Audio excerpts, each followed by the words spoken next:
Hello everyone, welcome back to my YouTube channel education 24/7 में आप सभी का स्वागत है। तो दोस्तों, आज मैं आप सभी के लिए फोर्थ सेमेस्टर का जो है पहले सब्जेक्ट का पहला वीडियो लेकर के आई हूँ, जो कि आपकी परीक्षाओं के लिए बहुत ही उपयोगी है।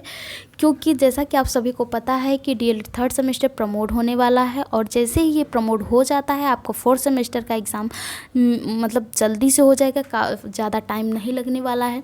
तो आपको इसको देखते हुए आपको फोर्थ सेमेस्टर की भी तैयारी स्टार्ट कर देनी है और रिवाइज करते रहना है लगातार कंटिन्यू, क्योंकि एग्ज़ाम का क्या है, आज जब भी टाइम मिलेगा तभी हो जाएगा।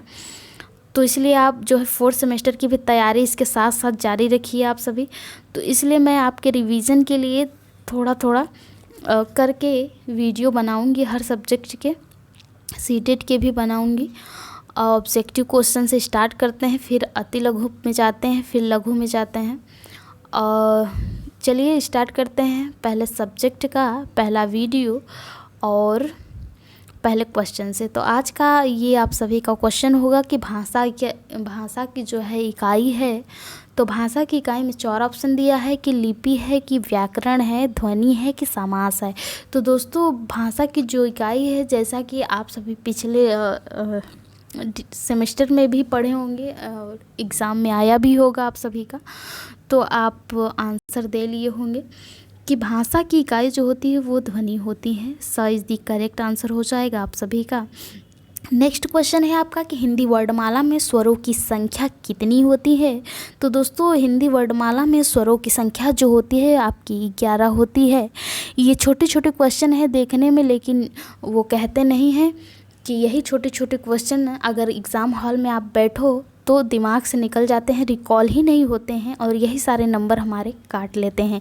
तो आप सब रिवाइज करते रहे, जिससे कि आपके माइंड में जो है ये हमेशा निरंतर रिकॉल होता रहे और आपकी जो है अभ्यास आगे बढ़ती रहे निरंतर। तो नेक्स्ट क्वेश्चन है आपका कि थर्ड है हिंदी वर्णमाला में व्यंजनों की संख्या कितनी है। तो ऊपर आपने बताया स्वरों की संख्या 11 होती है, और आपको नीचे बताना है कि व्यंजनों की संख्या कितनी होती है।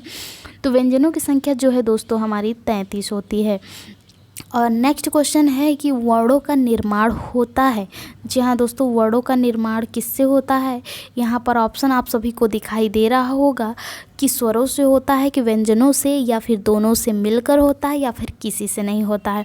तो दोस्तों, जो वर्णों का निर्माण होता है वो हमारा होता है स्वरों से और व्यंजनों से, दोनों से, अर्थात मिलकर सहयोग से वो हमारा जो होता है वर्णों का निर्माण होता है। तो स इज़ द करेक्ट आंसर हो जाएगा आप सभी का। नेक्स्ट क्वेश्चन है कि आपका हिंदी वर्णमाला में कितने वर्ग हैं। यदि ऐसा क्वेश्चन पूछता है कि हिंदी वर्णमाला में कितने वर्ग हैं, तो आपको 5 वर्ग बताना है। सही द करेक्ट आंसर हो जाएगा। जैसा कि आप सभी लोग पढ़े भी होंगे कि क वर्ग, त वर्ग, प वर्ग, ये सब आपके क्या हो गए, ये सारे वर्ग कहलाते हैं। तो वर्ग जो है आम, जैसे कि नॉर्मली लोग भी कहीं पूछ लेते हैं, तो ये हमेशा याद रखिएगा, वर्ग आपके जो है हिंदी वर्णमाला में 5 होते हैं। नेक्स्ट क्वेश्चन है आपका कि हिंदी वर्णमाला में मूल रूप से कितने स्वर होते हैं, अर्थात मूल रूप से कितने स्वर होते हैं। तो स्वर आपके कितने होते हैं ये आपको पता होना चाहिए। तो हिंदी वर्णमाला में मूल रूप से स्वर आपके जो होते हैं वो 7 होते हैं। नेक्स्ट क्वेश्चन है आपका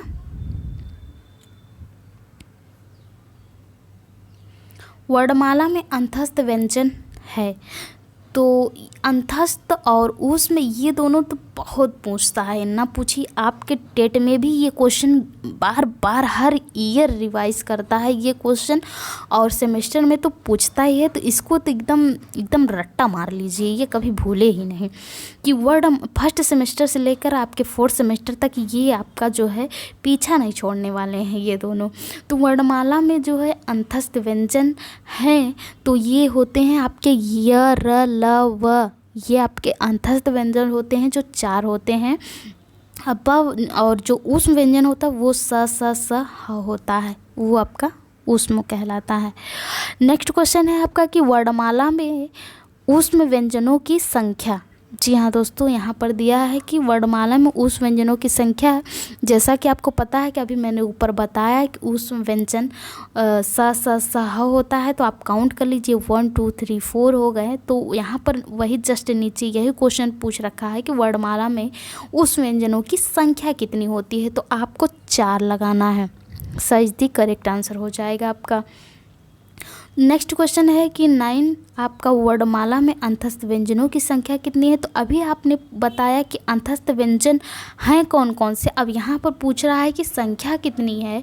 तो संख्या दोस्तों आपका जो होता है 4 होता है, उस व्यंजन भी 4 होते हैं और आपका जो है अंतस्थ व्यंजन भी 4 ही होते हैं। तो बस दी करेक्ट आंसर हो जाएगा। नेक्स्ट क्वेश्चन है कि वर्णमाला में उस व्यंजन है, ये फिर से रिपीट कर दिया गया है, तो ये नहीं होगा। आगे बढ़ते हैं। आगे क्वेश्चन है आपका कि हिंदी वर्णमाला में संयुक्त व्यंजन। जी हाँ दोस्तों, हिंदी वर्णमाला में संयुक्त व्यंजन कौन कौन से होते हैं दोस्तों। यहाँ पर दिया है आपका कि छ त्र ज्ञ स्र होता है, कि स्र द ज्ञ श होता है, या फिर स्र प ज्ञ छ होता है, या फिर कोई नहीं होता है। तो यहाँ पर जो संयुक्त व्यंजन का जो होता है हिंदी वर्णमाला में, संयुक्त व्यंजन का जो होता है मूल रूप जो पूछा है, जो एकदम मुख्य संख्याएं होती हैं, मतलब कौन कौन से वर्ड कौन कौन से होते हैं वो पूछ रखा है। तो यहाँ पर आपको लगाना पड़ेगा अ इज़ द करेक्ट आंसर। आ आपके जो होते हैं सही आंसर हैं। तो आपको क्या लगाना है दोस्तों, अ आपके राइट आंसर हो जाएंगे। नेक्स्ट क्वेश्चन है आपका कि हिंदी में लिंग कितने होते हैं। तो ये याद रखिए कि हिंदी में 2 लिंग होते हैं और संस्कृत में आपके 3 होते हैं। नेक्स्ट ये पूछ ही लिया है कि संस्कृत में लिंग कितने होते हैं, तो संस्कृत में आप 3 लगाइएगा और हिंदी में 2 लगाइएगा। क्रिया के भेद कितने होते हैं दोस्तों। तो क्रिया के जो होते हैं 3 भेद होते हैं। नेक्स्ट क्वेश्चन है कि जिन व्यंजनों के उच्चारण में श्वास कम मात्रा में निस्तारित होता है उसे क्या कहते हैं। तो कम मात्रा में जिसमें निकलता हो जो है वो आपके जो होते हैं वो अल्प प्राण कहलाते हैं। यदि अधिक मात्रा में निस्तारित होते हैं वो आपके महाप्राण कहलाते हैं। तो नीचे ये दे भी रखा है दोस्तों कि जिन व्यंजनों में सांस अधिक मात्रा में निस्तारित होता है, अर्थात बाहर की ओर निकलता है, मुख से निकलता है वायु, उसे क्या कहते हैं। तो उसे क्या कहते हैं दोस्तों, महाप्राण कहते हैं। द इज़ द राइट आंसर। जिन व्यंजनों में श्वास अधिक मात्रा में निस्तारित होता है उसे महाप्राण कहते हैं। अब यहाँ पर आपको बताना है नेक्स्ट क्वेश्चन में कि उच्छिप्त व्यंजन है। उच्छिप्त व्यंजन कौन कौन से हैं। तो ढ ढ होते हैं, कि आड़ा ड होता है, कि ढ ज्ञ होता है, कि ढ द होता है। तो उच्छिप्त व्यंजन जो होता है आपका ढ ढ होता है दोस्तों। अ इज़ द करेक्ट आंसर हो जाएगा आपका। अनुग्रह का समानार्थी शब्द है। अनुग्रह का समानार्थी शब्द मतलब एक ही जैसे शब्द उसी के समान दूसरा शब्द कौन सा है, यहाँ आपको यही बताना है। तो अनुग्रह का समानार्थी शब्द जो हो जाएगा वो आपका अनुकंपा हो जाएगा। अनुकंपा सही आंसर है, बाकी सब रॉन्ग है। अब नेक्स्ट क्वेश्चन है कि आलोचना का समानार्थी शब्द है। तो आलोचना का समानार्थी शब्द आपसे पूछा जाए तो समीक्षा होगा, समीक्षा होगा। मनीषी का समानार्थी शब्द क्या है। तो मनीषी का समानार्थी शब्द आपका ज्ञानी हो जाएगा। नेक्स्ट क्वेश्चन है आपका कि अतिवृष्टि का विलोम क्या होता है। तो अतिवृष्टि का जो विलोम शब्द होता है दोस्तों वो हमारा होता है अनावृष्टि कहलाता है। नेक्स्ट क्वेश्चन है कि अमर का विलोम क्या होता है। अमर का विलोम क्या होता है। तो अमर का जो होता है नश्वर होता है। अमर जो कभी ना मरे उसे अमर कहते हैं। और अमर का जस्ट अपोजिट कर दीजिए नश्वर, जो जिसका नाश हो जाए वो नश्वर होता है, जो नष्ट हो जाए, नष्ट किया जा सके। तो ये थे आपके 22 क्वेश्चन जो मैंने आपके पहले सब्जेक्ट से इतने ऑब्जेक्टिव कराए, रिवीजन कराए। आप देखिए, रिवाइज़ करिए इसको, बस धीरे धीरे, ज़्यादा नहीं, धीरे धीरे थोड़ा थोड़ा करके रिवाइज़ करिए। आपके बस माइंड में रिकॉल होता रहे हर समय और कुछ नहीं। बाकी आपकी तैयारी जो है बढ़िया है, बढ़िया करते रहिए आप सभी, क्योंकि आपके एग्ज़ाम तो होने ही वाले हैं। तो फिर इसके साथ ही साथ मिलते हैं आपसे नेक्स्ट वीडियो में। तब तक के लिए आप इसे देखिए और रिवाइज करिए। धन्यवाद।